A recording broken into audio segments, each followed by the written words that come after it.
en la mañana. Antonio Herraiz. COPE, estar informado.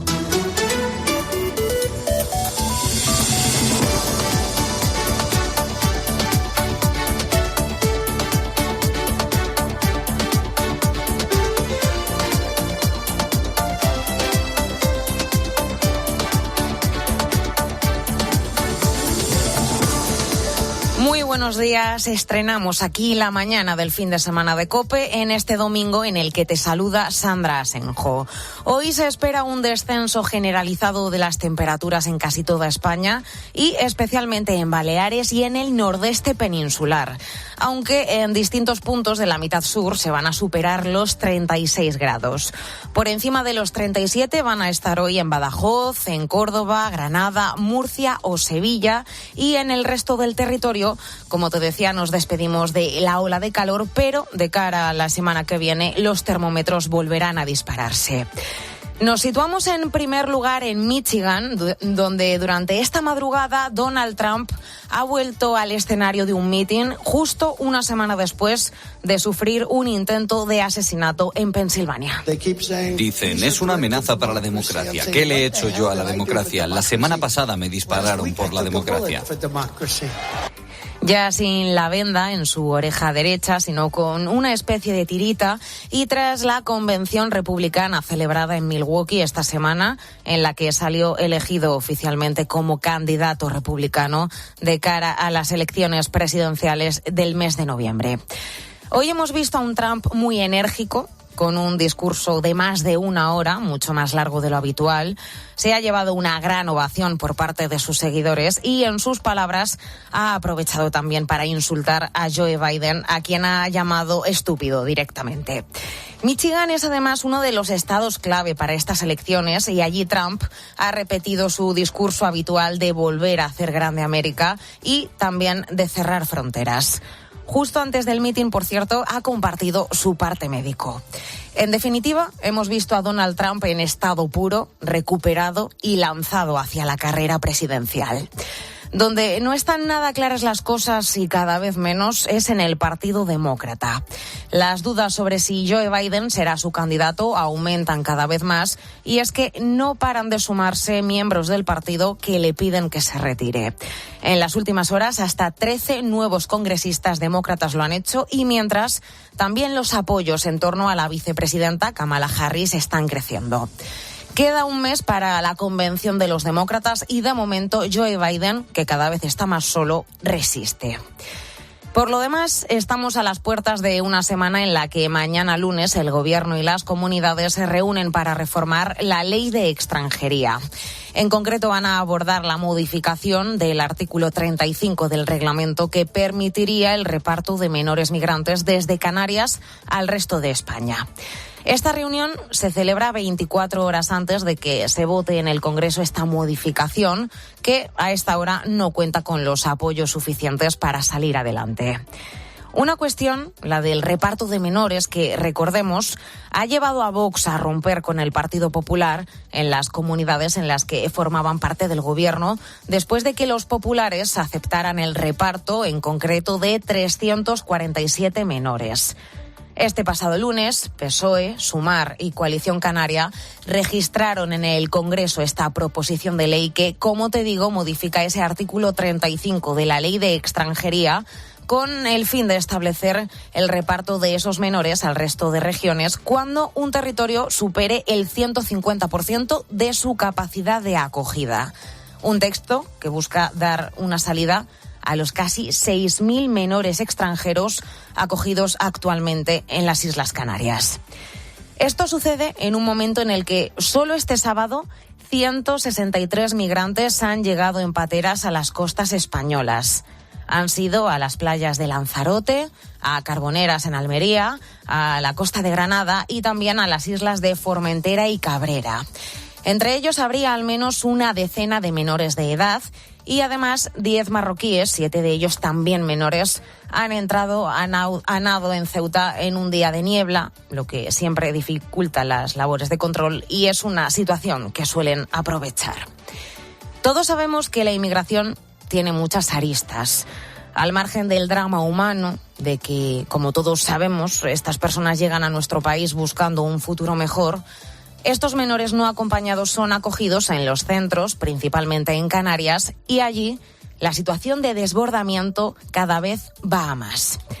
Ahora mismo Canarias tutela alrededor de 6.000 menores llegados en pateras y cayucos. Mira, Reyes Martel es jueza de menores en Las Palmas de Gran Canaria y en COPE nos explicaba hasta qué punto están desbordados. Algo hay que hacer, desde luego, como están, no podemos continuar porque pasa el tiempo muy rápido y no se les puede integrar de esa manera. Se les puede integrar fundamentalmente porque no hay recursos de ningún tipo, ni recursos ni tiempo. Pensemos en que no solamente es dejarlos en la calle a los 18 años, hablábamos de nuestros hijos, ¿no? Lo que significaría eso es que estamos dejando en la calle a personas que en principio tienen que aprender nuestra lengua, tienen que aprender nuestras costumbres y tienen que tener una formación mínima. Fíjate, en los primeros 6 meses del año han llegado cerca de 20.000 personas a Canarias. Es un 78% del total de España y hablamos de un 160% más que el año anterior. Un número que ya ha superado todos los récords en la llamada Ruta Canaria, que es la más peligrosa de Europa. Y se espera que este año puedan superar las 85.000 llegadas. Y de ellas, 11.000 serían menores. Y es que en el caso de los menores no acompañados que han llegado a las islas, la cifra se ha multiplicado por 6 en los últimos 20 años. Y eso que todos estos datos se enmarcan en un contexto en el que desde el año pasado los controles en la costa africana se han endurecido, lo que lleva a estas personas a realizar una ruta todavía más peligrosa. La travesía ya no dura 2 o 3 días hasta las costas de Lanzarote, sino que ahora supone al menos una semana hasta El Hierro. Una isla con apenas 11.000 habitantes que en un solo día ha llegado a superar el 1.000.000 de llegadas. Ahora, como te digo, los partidos van a abordar la reforma de la ley de extranjería y el principal objetivo es aliviar la situación de allí, de Canarias. Principalmente el pacto consiste en reubicar a 347 migrantes en las distintas comunidades. En concreto, la iniciativa pretende declarar la existencia de situaciones de contingencia migratoria extraordinaria en Canarias, pero también, eso sí, en Ceuta y Melilla. Y va a pasar a considerarse que hay una sobreocupación cuando los menores acogidos superen ese 150% el número de plazas. Esto significa que en el territorio canario se pondrá en marcha el traslado de menores cuando se registren más de 3.000 personas extranjeras menores de edad no acompañadas y actualmente la cifra llega a las 6.000. Pero claro, desde las organizaciones denuncian que se trata de una reforma insuficiente. Lo escuchábamos antes. Muchos menores viven en los centros hacinados, no hay recursos suficientes para atenderles. Luego están los incidentes que se producen y los educadores viven situaciones límite también. Los profesionales se encuentran desprotegidos, desbordados, porque tampoco hay todo el personal que se necesita. Y estos profesionales que denuncian que la respuesta del Estado ante esta situación es nula, ya que las necesidades de estos menores van más allá de tener un techo. Si la modificación de la ley sale adelante, habrá que ver si finalmente se destinan más recursos a la mejora del sistema de acogida o si la situación sigue igual. Desde el Gobierno piden al Partido Popular que apoye esta reforma, mientras los populares defienden la necesidad de buscar el consenso con las comunidades, convocar la conferencia de presidentes, declarar la emergencia migratoria y establecer un plan nacional de migración. Aunque sigue manteniendo que las autonomías en las que gobierna el PP van a ser solidarias, que es lo que ha llevado a Abascal a romper con ellos en 5 territorios. Por cierto, que los que se siguen negando al reparto de menores son los socios del gobierno de Esquerra y también Junts. Hay más noticias que te cuento hasta ahora en titulares con Arturo Ayestarán. Bombardeo del ejército israelí sobre Yemen este sábado. Se ha producido al día siguiente de que un dron lanzado por los rebeldes explotara sobre Tel Aviv y matara a un civil israelí. Según las fuerzas de defensa de Israel, han lanzado el bombardeo en respuesta a los cientos de ataques llevados a cabo contra su nación en los últimos meses. Según responsables hutíes, el ataque tuvo como blancos depósitos de petróleo y una central eléctrica. Según una agencia de noticias yemení controlada por los rebeldes proiraníes, al menos 80 heridos, algunos de ellos con quemaduras graves Sócrates. Finalista. Rafa Nadal del Open de Suecia. El manacorí tuvo que remontar a un Duja Djokovic que se llevó el primer set por 4-6. Nadal se repuso y se adjudicó la segunda manga por 6-3 y completó la remontada con la victoria en el tercer parcial 6-4. Es la primera final a la que Rafa consigue llegar desde 2022. Tragedia. En el Festival Bombastic de Asturias, donde un joven madrileño de 25 años ha perdido la vida en una noria del evento. La Guardia Civil está investigando las causas del fatídico accidente. La principal hipótesis que se baraja es que el joven, por motivos que se desconocen, sacase la cabeza fuera del cubículo donde deben permanecer los usuarios de la noria y sufriese un golpe con parte de la estructura de la atracción. Y segunda víctima. Del virus del Nilo en apenas un mes en Sevilla. Esta enfermedad transmitida por los mosquitos del género Culex solo es mortal en el 1% de los casos, aunque su picadura suele ser muy dolorosa. La suavidad del invierno y las recientes lluvias explican la alta proliferación de este insecto en la zona, llegándose ya a hablar incluso de plagas en más de 6 municipios andaluces. 6:11, escuchas la mañana del fin de semana de COPE. La mañana. Antonio Herraiz. COPE. Estar informado.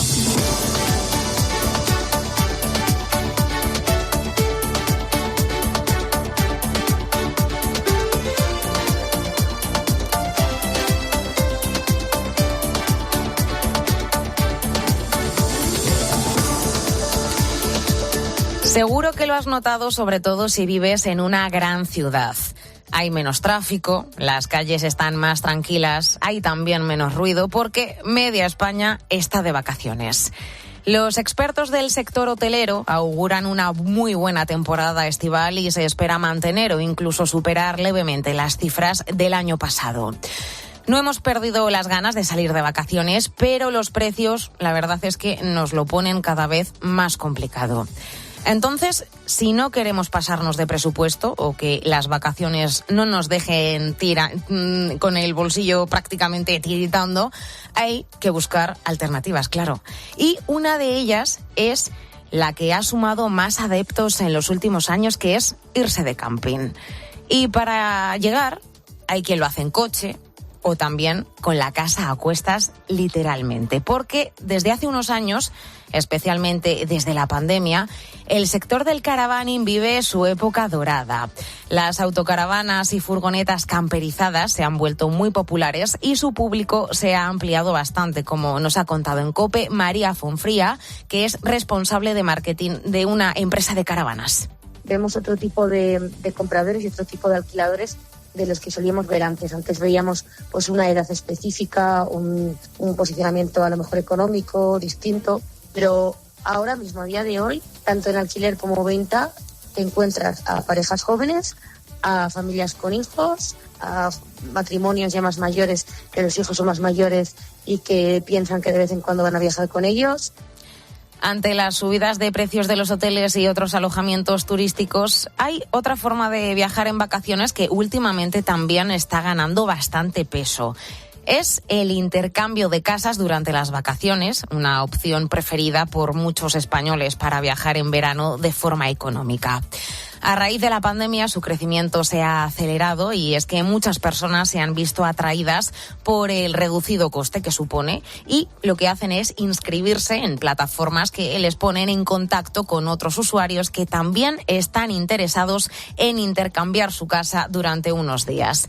Pero es que, aparte del ahorro, intercambiar tu casa en vacaciones tiene otras ventajas que nos explica Pilar Manrique, que es portavoz de la plataforma Home Exchange en España.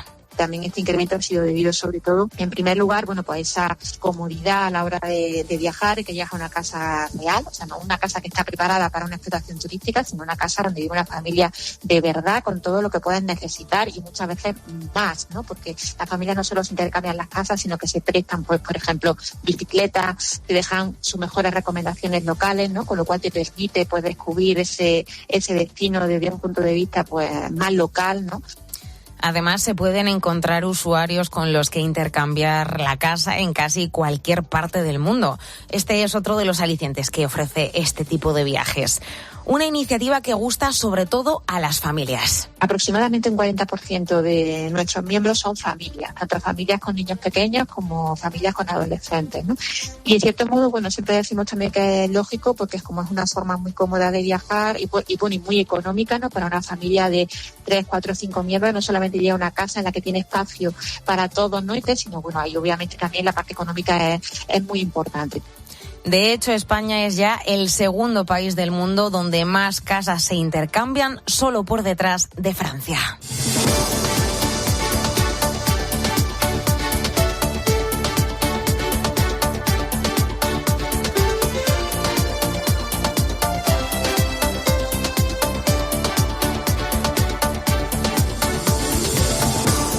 Y si estás pensando en irte de vacaciones los próximos días o ya estás disfrutando de ellas, tienes que saber que, aunque oficialmente la ola de calor ha dejado nuestro país este pasado viernes, las altas temperaturas nos han seguido acompañando durante todo el sábado, ya lo habrás notado. De hecho, se han superado en zonas de la costa mediterránea y del Valle del Ebro los 40 grados. Este sábado, en algunos puntos de Valencia, se han registrado hasta 44,2 grados y en la región de Murcia han superado los 43. En general hemos pasado mucho calor, superando en amplias zonas del país los 38 grados. Eso sí, la gente tiene sus estrategias para combatir estos termómetros tan altos. Sí, ya cuando cae un poco el sol, pues ya sales a dar un paseo, porque si no, no hay quien esté en la calle. Pues bebiendo mucho líquido, sobre todo para no deshidratarnos. A ver, no salimos a ir mucho, vamos a la piscina todo el rato y poco más. Bueno, pues en la piscina y sí, en las terracitas, al fresco, sí. Vamos, en casa tampoco hay que quedarse si no es un calor excesivo, y si tampoco eres muy mayor, hay que salir y disfrutar. A la playa menos, pero a la piscina sí. Eso sí, este domingo parece que las temperaturas sí que nos van a dar un respiro. Manu Pérez. De las 9 comunidades que se encontraban en riesgo por calor extremo este sábado, pasamos a 2 en el domingo, Andalucía y Castilla-La Mancha. El aviso amarillo estará activado a partir del mediodía y se podrían alcanzar temperaturas de entre 36 y 38 grados. Pero ojo, porque el calor no se va y ascenderán las temperaturas tal y como nos ha contado en COPE el experto en meteorología Jorge Olcina. Para el lunes, pues vuelve a activarse la caldera del calor. Y especialmente entre el martes y el viernes vuelve otra secuencia cálida. Pues sabéis que esto de la denominación de ola de calor depende de que la agencia estatal decrete su estado, digamos, de forma oficial, pero sí que podemos anunciar que entre el martes y el viernes tendremos de nuevo jornadas de calor, como lo que ha sido estos días pasados de julio, ¿no? Por cierto, en Cataluña estará activado el aviso amarillo por tormentas para este domingo durante todo el día, lo que supone por lo menos un respiro para las altas temperaturas. Y Manu, por cierto, este calor, estos termómetros que superan en algunos puntos de España los 40 grados, también está provocando que le demos más uso al aire acondicionado, ¿verdad? ¿Y esto cómo nos está afectando a nuestra factura de la luz? Pues hay buenas y malas noticias, Sandra. Empezamos por la buena y es que, pese a que suben los precios, con respecto al año pasado bajan. En 2023, en estas mismas fechas, se posicionaba en 14 céntimos el kilovatio, mientras que este año está en 12. Pero claro, eso es la media. La trampa la encontramos en que en las horas más críticas de calor, entre las 3 del mediodía y las 9 de la noche, el precio es mayor. Si hiciéramos uso del aire acondicionado en ese tramo, nos saldría a casi 1,50 € al día, 45 euros al mes, haciendo un cálculo rápido. De hecho, tener puesto el aire tanto tiempo no es bueno, ya que se crea un bucle, porque a la vez que se genera aire fresco en tu casa, el caliente sale directamente a la calle. Así lo explicaba en COPE Fernando Valladares, profesor de investigación del CSIC. Al final, el balance energético global es que aunque tú tengas más fresquito en casa, no solo ese calor se lo pasas a las calles, sino que al final el efecto neto es que has consumido energía y se ha derivado en calor, con lo cual hace más calor en global que si no hubieras apretado el botón del aire acondicionado, ¿no? Sí, y el aire acondicionado es necesario en muchas ocasiones, pero hacer un uso inapropiado de él, abusar en exceso, es malo para tu salud, para el medio ambiente y, ojo, también para tu cartera.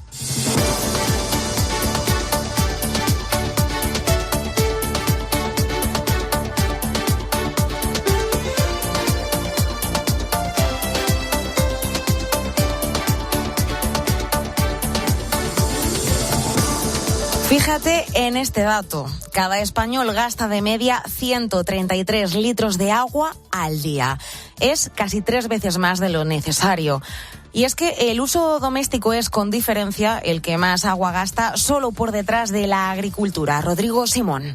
Casi la mitad de los españoles hemos sufrido los efectos de la sequía y, aunque cada vez tenemos más clara la importancia de no malgastar recursos, existe mucho margen de mejora en cuanto al ahorro que podemos hacer en casa.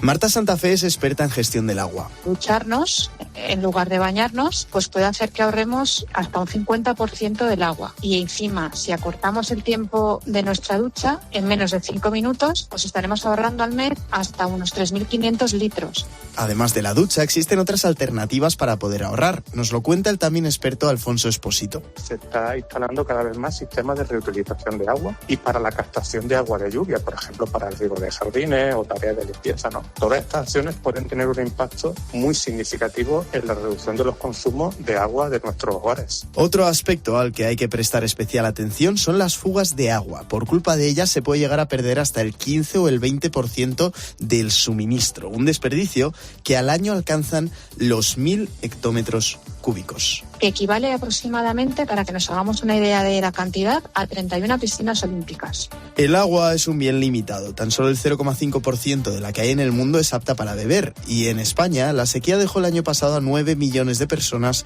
con restricciones en el consumo. Debemos adecuar nuestra forma de vida para desperdiciar lo menos posible y seguir bajando nuestro gasto.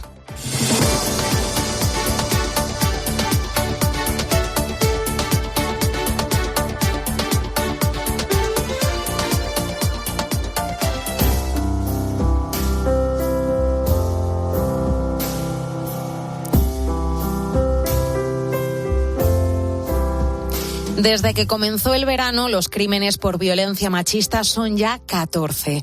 14 mujeres asesinadas a manos de sus parejas o exparejas. Este es uno de los peores registros y tenemos en cuenta toda la serie histórica, y es que en lo que llevamos de mes se han producido 11 crímenes que son casi los mismos que durante todo el resto del año. Una cifra que asciende ya a 26 según los datos oficiales. Este repunte confirma la tendencia que suele darse en la época veraniega.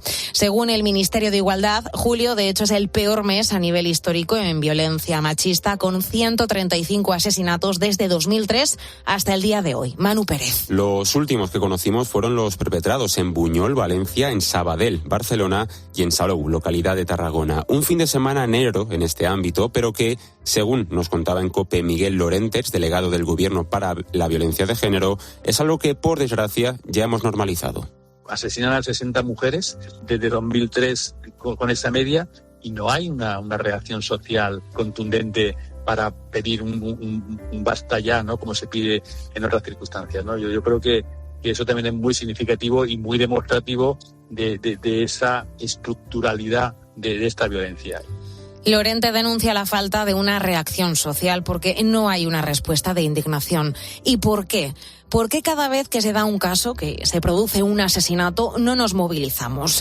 Bueno, pues al parecer, y como dice él, esta persona que fuera delegado del Gobierno contra la violencia de género, estos crímenes los asociamos en cierta forma a que los hemos normalizado en nuestra estructura social. Lo que se produce entonces son ciertos comportamientos en los hombres que damos por sentado, casi como ordinarios, que no debería ser así.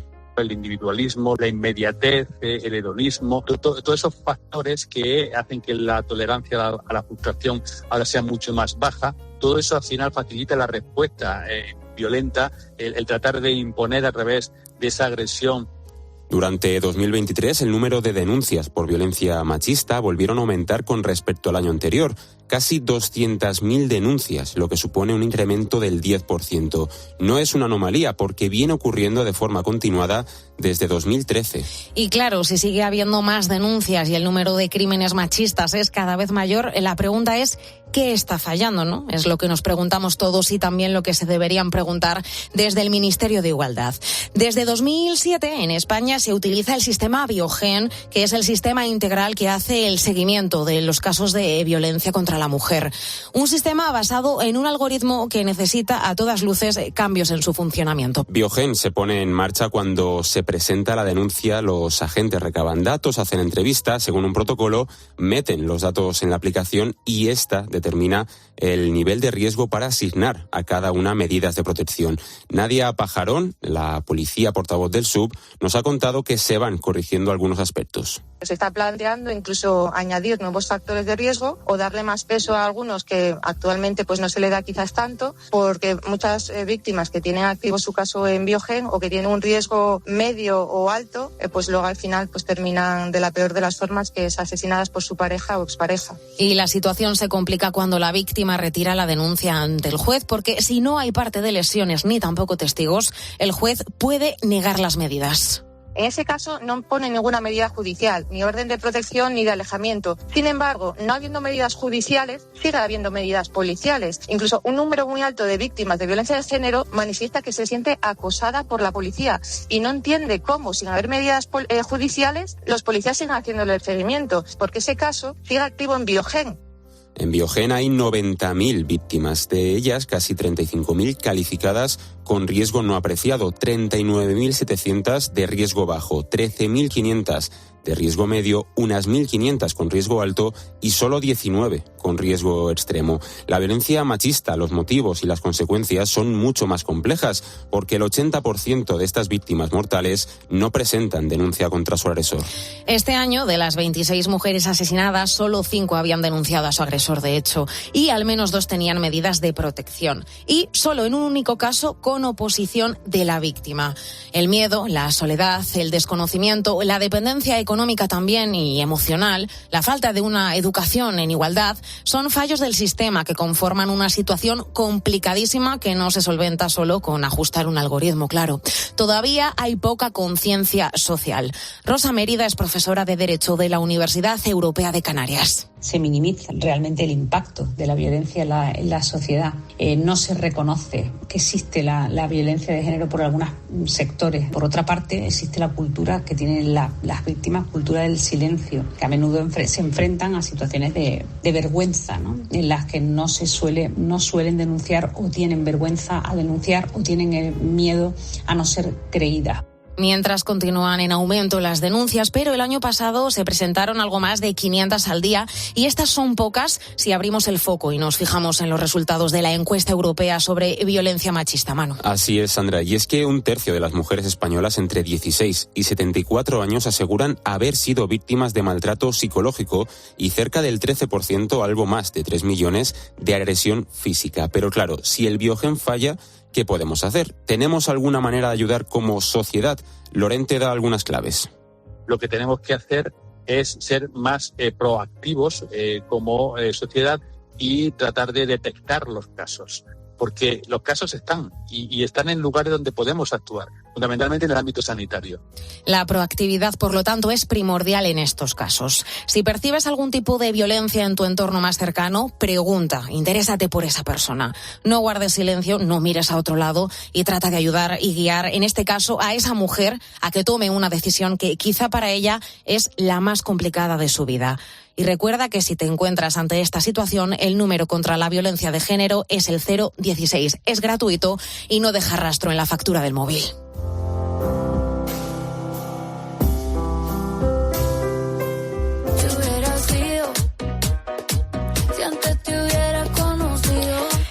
Y con Karol G ponemos rumbo a las 6:30, que esta pasada noche ha hecho vibrar al Santiago Bernabéu en la primera de sus 4 fechas consecutivas en este tour que ha llegado aquí a España. En total, durante los próximos 4 días va a congregar a 240.000 personas, una marca que nadie había conseguido hasta ahora.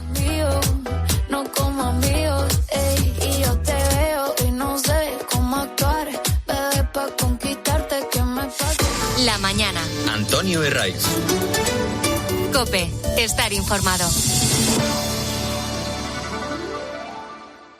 1968, México. Guardar el mayor silencio posible cuando los atletas vayan a realizar su salto. Dick Fosbury revoluciona el salto de altura al utilizar una técnica nunca antes vista, saltando de espaldas al listón.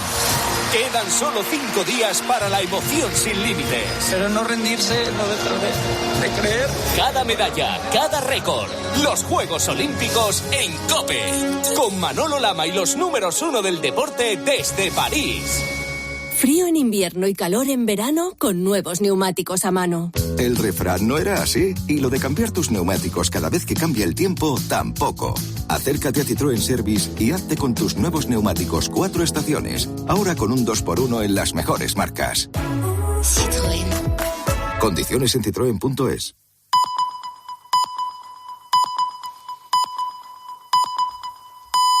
6:30, 5:30 en Canarias.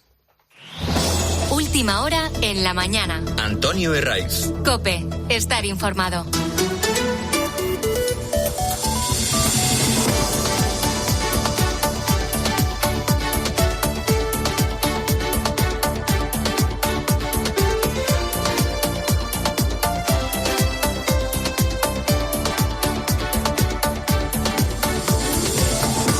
Seguimos en la mañana del fin de semana de COPE. Es 21 de julio y en unos minutos vamos a hablar de una de las grandes pandemias de este siglo. Es la soledad. Mira, según las estimaciones, casi 8 millones de personas van a vivir solas en 2039. Es casi un 42% más que en la actualidad. Enseguida te lo cuento, pero antes nos vamos a ir a la universidad. Seguro que si has estado, recuerdas muchos buenos momentos, y si estás pasando por esa etapa ahora mismo, los estás viviendo en primera persona. Las fiestas con amigos, los descansos en los que te desahogas, ¿no?, del día a día, pero si lo has vivido seguramente también te venga a la mente el Erasmus. Ese intercambio de estudiantes donde unos se van pues a otras ciudades, a otros países, a Berlín, a Roma, a Ámsterdam o a cualquier ciudad del mundo, mientras que otros alumnos extranjeros llegan también a nuestro país. Es un programa que tiene fama de que realmente lo que menos se hace es estudiar, pero a día de hoy a este Erasmus de toda la vida, al que conocemos todos, le ha salido un nuevo contrincante.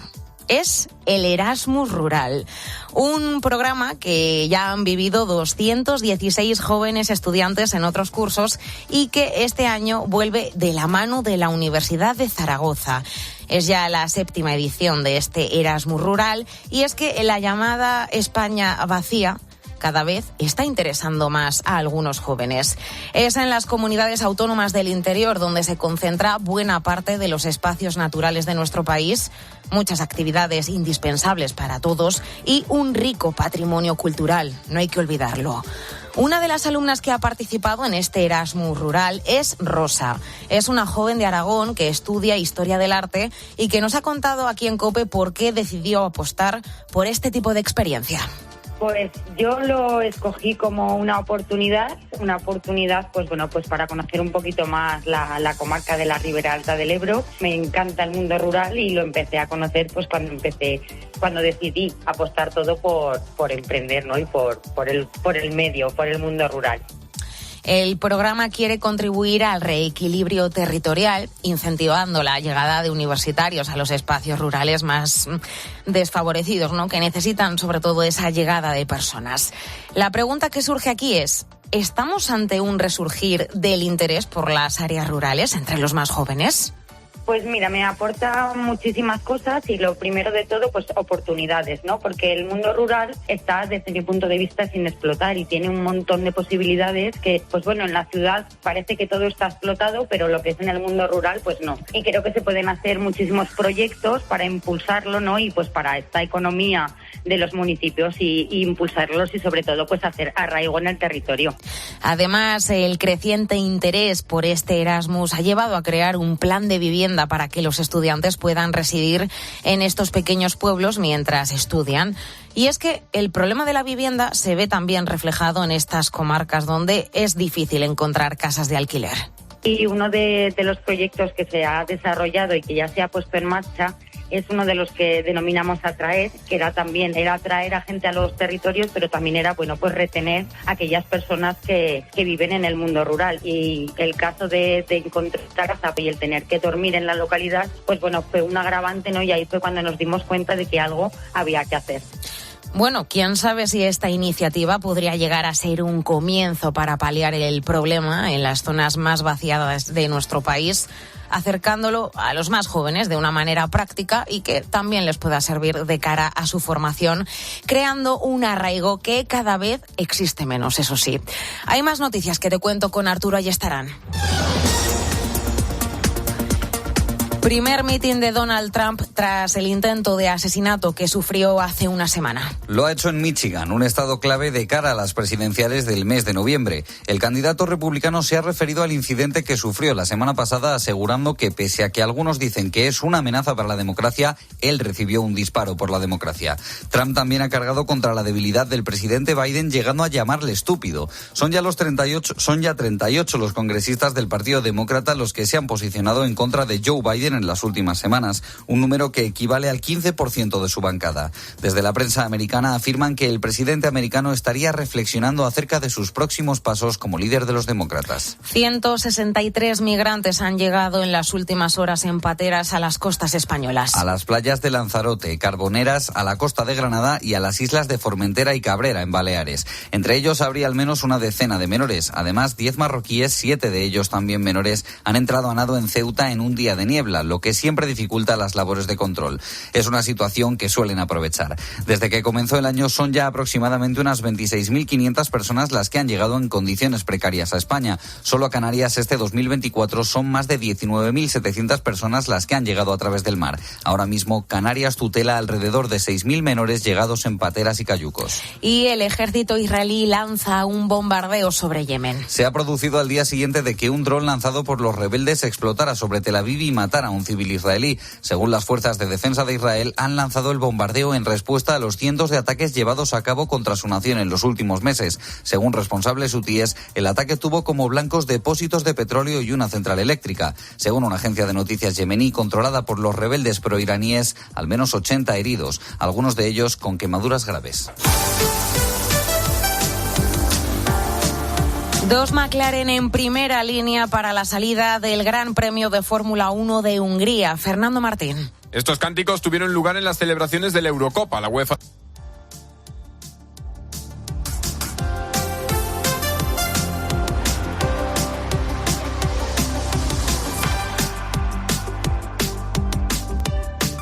Hoy a las 3 de la tarde empieza la carrera y te la contamos en tiempo de juego con Carlos Miquel. Los españoles entre los 10 primeros. Carlos Sainz sale cuarto y Fernando Alonso séptimo. La pole se la ha llevado Lando Norris. En tenis, Rafa Nadal vuelve a una final 2 años después con mucho sufrimiento. Sí, claro, siempre es una sensación muy buena estar de vuelta en una final. He ganado 4 partidos seguidos, algo que no hacía probablemente desde hacía 2 años. Las cosas no han sido del todo fáciles, pero estoy luchando, llevo peleando todo el torneo para estar donde estoy hoy y creo que partidos como el de ayer y el de hoy ayudan a que mejoren la pista.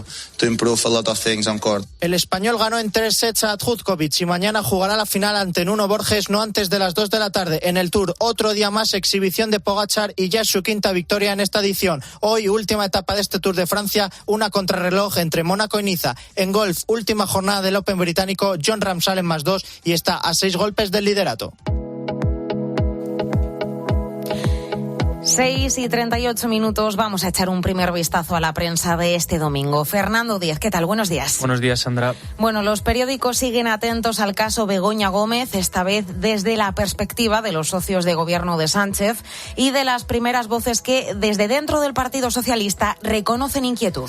Continúan las reacciones políticas tras el nuevo silencio frente al juez de la mujer del presidente este viernes. ABC titula: los socios de Sánchez ven cosas raras en el caso Begoña, pero no harán casus belli. Añade que los aliados del gobierno echan en falta explicaciones, aunque no está previsto que inicien ningún tipo de acción que lleve a Sánchez a tener que darlas. Señala el mismo diario que los socialistas se hallan sorprendidos porque sigue saliendo información sobre Begoña Gómez. Algo similar lleva El Mundo en su portada. En ella se lee: el PSOE se distancia de Sánchez en el caso Begoña, y añade la cita: es un tema personal. Según explica el medio, desde el Partido Socialista no detectan daño electoral, aunque sí temen por la figura de su líder. Tal y como habrían reconocido algunas fuentes de la formación al propio periódico, la situación podría ser grave para Sánchez. Incluso hay quienes admiten que puede existir la sensación de que cada día escala el caso. Los periódicos de hoy también siguen recogiendo la carrera electoral en los Estados Estados Unidos. Y con eso abre el diario El País. El periódico Deprisa titula: Un tornado político de alcance imprevisible planea sobre Estados Unidos. Agrega que los próximos días serán cruciales en el devenir de la campaña. Y también en clave electoral, El Mundo recuerda en su portada que las elecciones de Venezuela están a la vuelta de la esquina. Lo hace con la foto en primera plana de un grupo de venezolanos residentes en Madrid y la cita: quedan pocos días para dibujar una Venezuela libre. Por difícil que parezca, los ciudadanos preguntados por El Mundo apuntan que desbancar al gobierno de Nicolás Maduro es una posibilidad real. Gracias, Fernando. Es momento de repasar lo que ha dado de sí la semana a la luz de la línea editorial de la cadena COPE. Lo hacemos, como siempre, con José Luis Restán. El Tribunal Constitucional ha decretado el borrado penal de la responsabilidad de los políticos en el mayor caso de corrupción de la democracia reciente en España, el caso de los ERES, un fraude de 600 millones de euros a lo largo de una década. Este caso no fue ni un invento del Partido Popular, ni de los jueces, fiscales y policías que dedicaron muchas horas de trabajo a ese proceso. Con esta sentencia, el Constitucional desautoriza a los magistrados que en diversas instancias procesales consideraron probados los hechos delictivos. A partir de ahora, en el ejercicio de la elaboración presupuestaria, los políticos están exentos de control de legalidad, una especie de irresponsabilidad penal de los gobernantes. No cabe mayor descrédito para un tribunal que poner la ley al servicio de los intereses de partido. Y Ursula von der Leyen ha sido reelegida como presidenta de la Comisión Europea. Con este segundo mandato, tras la reelección de Roberta Metsola como presidenta del Parlamento, se abre en la Unión un periodo de previsible estabilidad institucional. La mayoría que sostiene a las presidentas del Parlamento y de la Comisión representa las que han sido las corrientes políticas tradicionales en Europa. Estos próximos años son una oportunidad para fortalecerse y demostrar a los europeos que defender la democracia, la estabilidad económica y la integración social siguen siendo propósitos dignos de confianza. Von der Leyen ha evitado hablar de cordones sanitarios y no ha recurrido a la grandilocuencia. El mejor modo de evitar la polarización es evitar las condenas y trabajar con criterios pragmáticos que faciliten decisiones que puedan ser compartidas por la mayoría. Y España afronta una auténtica crisis humanitaria. Los hospitales y centros de menores colapsados en Canarias son el resultado del fuerte aumento de las llegadas de migrantes a las islas, alrededor de 20.000 en lo que va de año, el doble que el año anterior. Los obispos han recordado que la legislación nacional e internacional obliga a ofrecer a los menores no acompañados una protección adecuada y han vuelto a reclamar un pacto de Estado que evite la instrumentalización ideológica de este asunto y sirva de freno a los discursos alarmistas. Es necesaria una adecuada regulación de este fenómeno, por supuesto, desde la cooperación entre las distintas regiones de España, que difícilmente pueden reclamar solidaridad al resto de Europa si ellas mismas no dan primero ejemplo. Así ha transcurrido esta semana Entre Líneas COPE.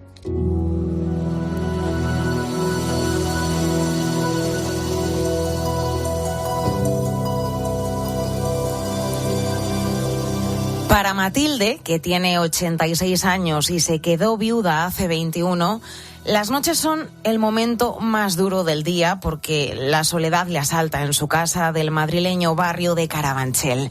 Sin embargo, durante el día no le falta compañía.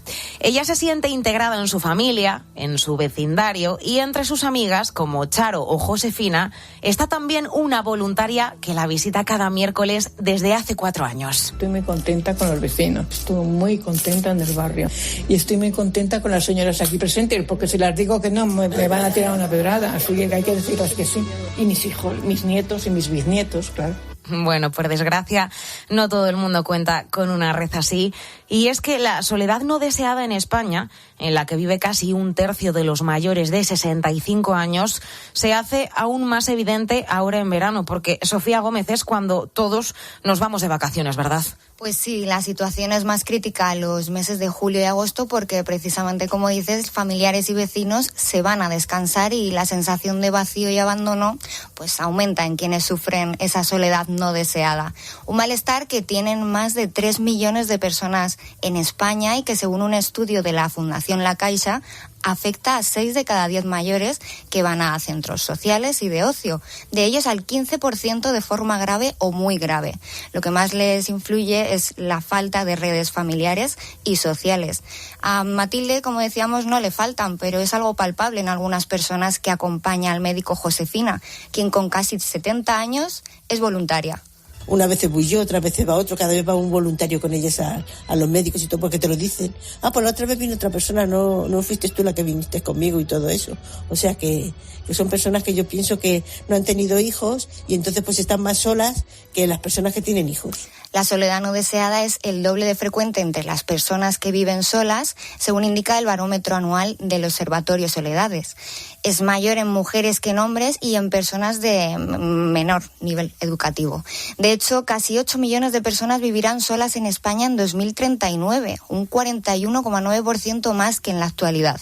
Aunque hay que decir que los esfuerzos cada vez son mayores por acompañar, por hacer visible esta soledad no deseada que tantas veces pasa, eso sí, desapercibida dentro de los hogares. Y en esos esfuerzos también hay iniciativas para acompañar que además se refuerzan justo ahora, en verano, Sofía. Sí, en julio y agosto, para que los mayores pues puedan socializar y fomentar su bienestar. De hecho, hay organizaciones como Grandes Amigos, Nadie Solo o Amigos de los Mayores que en verano organizan diferentes actividades que van desde vacaciones a excursiones de proximidad y adaptadas y que se suman pues a los talleres, las charlas y el apoyo a domicilio que hay durante todo el año. De hecho, el impacto sobre la salud de los beneficiarios es muy claro, según explica en COPE Ana Benavides, directora de la Fundación Libertad, que se dedica a acreditar la transparencia y las buenas prácticas de las organizaciones del tercer sector. Una de las cosas que vemos es que cuando las ONGs empiezan a organizar las visitas de los voluntarios a los mayores, pues se aprecia una mejoría importante en el estado de ánimo, en el estado de salud, se muestran más activos, hablan con personas, salen de paseo y eso supone una mejoría importante física y anímicamente. Algo posible gracias a la labor de miles de voluntarios que antes de acompañar pues reciben una formación por parte de estas organizaciones. Se trata de unir sus expectativas con las de los mayores para poder crear relaciones duraderas y de reciprocidad y de beneficio y apoyo mutuo, sin ningún paternalismo y viendo que los mayores son personas que nos pueden aportar. Y si no, que se lo digan a Iván, que trabaja en una farmacéutica y cada viernes conduce casi una hora para visitar a Mariano, que tiene 83 años y vive en una residencia. Es otra de las historias que nos traes, ¿no, Sofía? Sí, Mariano e Iván se conocieron el año pasado en estas fechas gracias a una iniciativa, una carta para un abuelo. E Iván pues ha hecho muchos voluntariados, pero no dudó en colaborar también en esta ocasión. Le escribió una carta a Mariano y él enseguida le llamó por teléfono. Y desde entonces han forjado una bonita amistad y sus quedadas se han convertido en rutina. Bueno, la verdad es que Mariano, con él, todos los días que voy por allí, que me puedo acercar, pues son especiales, ¿no? Porque el tío es cierto que tiene muy buen discurso, ¿no? Y la verdad es que puedes hablar con él tanto de política como de economía y demás, y aunque no tenga estudios superiores y tal, pero el tío es muy leído y la verdad es que es muy sabio, ¿no? Bueno, la relación entre Mariano e Iván es una de tantas, de las miles que han surgido gracias a la iniciativa de Adopta un Abuelo. En ella trabajan con 400 residencias en España y este año han recibido más de 250.000 cartas, incluso de 25 países diferentes. Es una forma de cuidar a las personas que viven en las residencias y que tienden a sentirse solas. Alberto Cabanes es el CEO y fundador del proyecto. Es un colectivo que está olvidado y que además es muy vulnerable. Y porque yo creo que en las residencias no hay personas mayores, hay bibliotecas, ¿no? O sea, tenemos una cantidad de cultura y de conocimiento que tenemos que traspasar a las nuevas generaciones para aprender. Pero sobre todo es trabajar por una sociedad más inclusiva. Las personas mayores son una parte fundamental. Los países más avanzados no son aquellos que tienen más tecnología, sino los que cuidan a los más vulnerables. Pero es que además la tecnología y la inteligencia artificial también están desarrollando iniciativas, ¿verdad? Sí, ocurre con la famosa IA para WhatsApp llamada Celia, que atiende a las necesidades de las personas de edad avanzada, además de ofrecer asistencia 24 horas durante todo el año. En un inicio estaba enfocada en la detección de problemas tanto del aparato cognitivo, el Alzheimer, la demencia, bueno, diversas, ¿no? Pero una vez desarrollaron el asistente y trabajaron con personas mayores, vieron que disfrutaban también mucho conversando con este asistente. Sí, la aplicación ahora tiene 2 componentes, el de salud y el de acompañamiento, y Ernest Compans es el CEO del proyecto y avanza en COPE que está planteándose añadir un tercer componente donde la gente mayor, sin ningún tipo de problema ni soledad, pues también pueda sentirse a gusto. Simplemente tener como un asistente que le ayuda pues, a recordar cosas, cuando alguien tiene que tomarse las pastillas o hacer cuidados médicos o un aniversario, ¿no? Y planteando posibles rutinas de gimnasia mental, planes de cuidado, ¿no? De salud. Diversas iniciativas para combatir esa soledad no deseada. Te recuerdo el dato, casi 8 millones de personas van a vivir solas en España en 2039. Es un 42% más que en la actualidad. La mañana. Antonio Herraiz. COPE. Estar informado. Tarde de playa en la mejor compañía. ¡Esto es vida! Verano 70 ¡Harto estoy del veraneo! y el abominable hombre de la Costa del Sol. Es que yo no sé nadar. Siempre me ha dado mucho respeto el agua. Yo soy hombre de orilla. El domingo a las 3 menos cuarto de la tarde. Veranear. Viva el cine español en 13.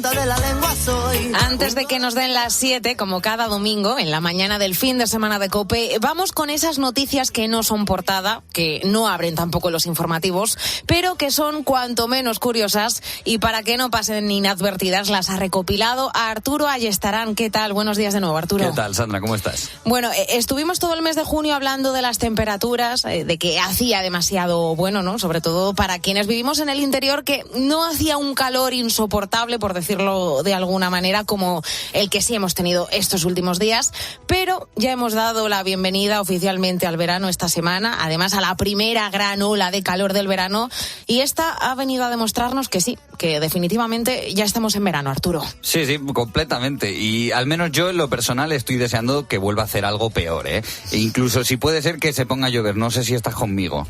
Vamos a darle un poquito de margen al calor que hace, ¿no? Bueno, lo que sí está claro, por si a alguien le quedaba alguna duda, es que estamos en verano. Y claro, pues la gente tiende a romantizar esta época del año demasiado, ¿no? Que si playas, que si chiringuitos, que si viajes. Pero alguien tiene que poner los puntos sobre las íes. El verano a veces es aburrido, Sandra. Bueno. Lo bueno está muy bien, pero hay muchas cosas que son terribles. El calor es lo primero que se te viene a la cabeza, pero por ejemplo, ¿qué me dices de estar intentando dormir y que el jaleo de los adolescentes en la calle que están de vacaciones no te deje?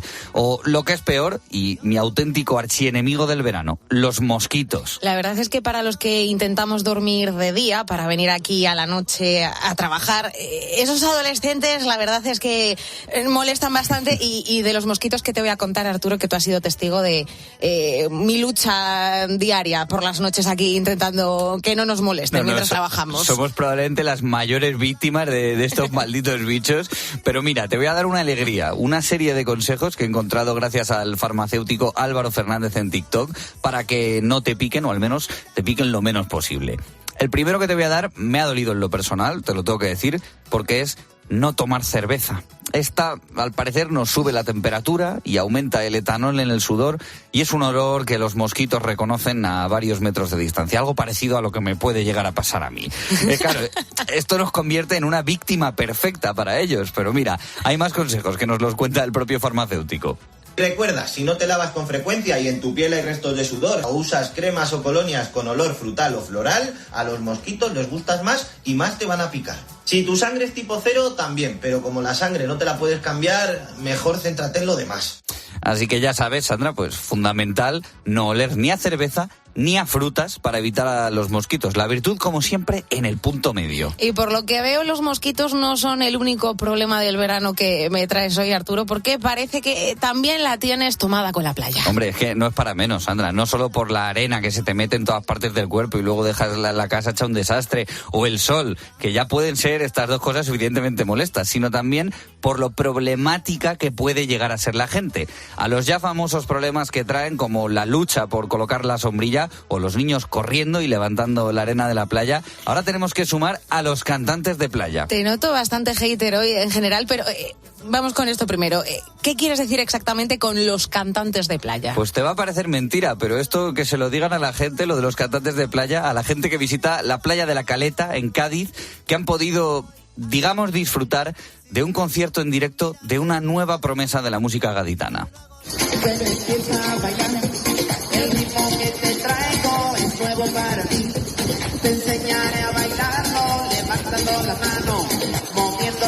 cintura. Es el ritmo nuevo que traigo para ti. Es maravilloso, ¿eh? Es auténticamente maravilloso. Todos no sabemos esta canción, de eso no hay duda. Ya, hombre, este se la sabe mejor que nadie y yo creo que se van a acordar mucho de ella las personas que estuviesen intentando pasar tranquilamente la tarde en esta playa. Y de todas maneras hay que decir que por cosas peores la gente paga una entrada y llena estadios, ¿eh? Pero no te creas que este tipo de música también tiene su público. En las respuestas a la publicación en redes de los vídeos de este cantante hay un enorme debate acerca de si es algo muy cultural de Cádiz que hay que disfrutar o si es una molestia para el resto de la gente. Pero bueno, eso lo dejamos a la elección de los oyentes. Es verdad que cuando estás ahí tan relajado en la playa, que venga ahí un cantante o esas personas que van con su altavoz, ¿no?, a la playa, son molestos, no nos vamos a engañar. Bueno, hay gente a la que le gustan todo tipo de ambientes, Sandra, hay que respetarlo. Vamos, que tú eres todo. de altavoz, ¿no? Al final, bueno, Arturo, hay gente para todo, así que al que le guste bien y al que no, bueno, pues tendrá que aguantarse. Yo, de todas formas, sigo pensando que los planes de playa están muy bien, quedarse un chapuzón en estos días de calor es el mejor plan posible y viene fenomenal además. Y si alguien sabe de darse un buen baño es la alcaldesa de París también, ¿verdad? Pues sí, a Anne Hidalgo se ha dado esta semana un buen chapuzón en las aguas del río Sena. Y a ver, en París hace calor, pero el motivo de su bañito no es precisamente este. Está cumpliendo una promesa que hizo en enero para despejar las dudas que había sobre el estado del agua de cara a las pruebas de natación abierta de los Juegos Olímpicos que empiezan en apenas 5 días. Lo más curioso de esto es que el baño en las aguas del río Sena, en las aguas del río parisino, llevaban prohibidas más de un siglo, 101 años en concreto. Pues tras varios retrasos en los que la calidad del agua no era suficientemente buena, Hidalgo se enfundó un traje de baño, se puso unas gafas y nadó unos 100 metros a crawl. Así valoraba la alcaldesa su bañito. Merveilleuse, est très très douce, elle n'a pas du tout de goût de base. Maravillosa, muy dulce, no huele para nada mal. Y a pesar del mal tiempo que hemos tenido hasta ahora, está bastante clara. Está fresca, pero nada fría. De verdad, muy agradable. No daban ganas de salir. Yo te digo, Sandra, es que es oír a la alcaldesa de París y me dan ganas de ir al Manzanares a darme un chapuzón. Yo no sé si estará tan limpio como el Sena, pero oye, todo es ponerse a probar. Yo te espero fuera, Arturo. Vamos con más noticias curiosas de esta semana y no sé si estoy viendo bien, pero creo que vienes a hablarme de la maravillosa Taylor Swift. Sí, pero no sé si te va a gustar del todo lo que te vengo a contar, porque parece que la Taylor, Sandra, hace trampas.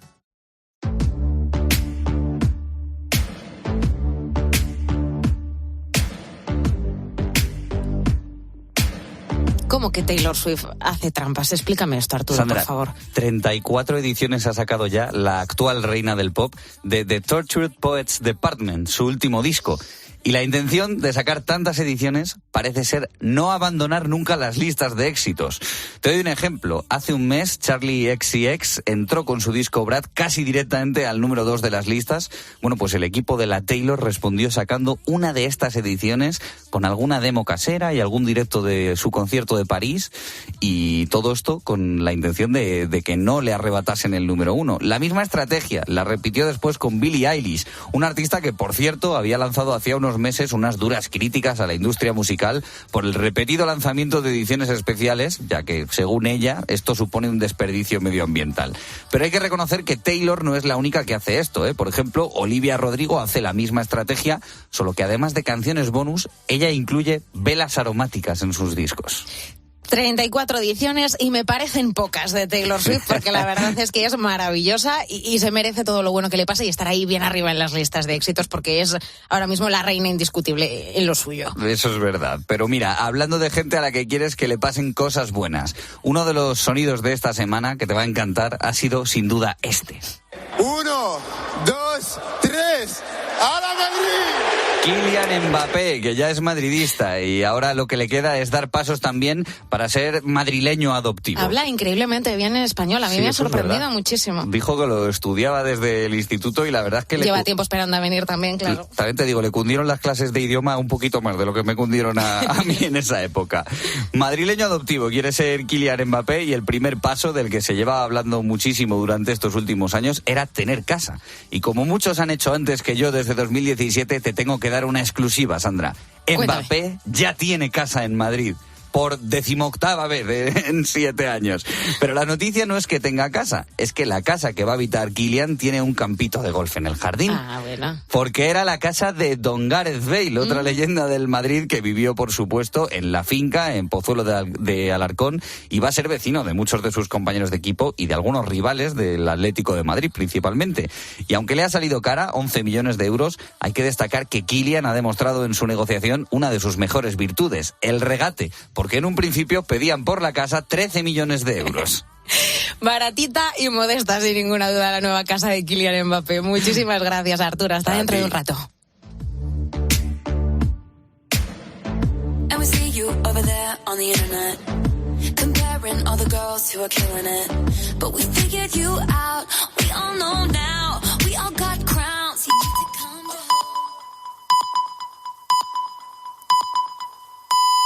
Son las 7, las 6 en Canarias. Última hora.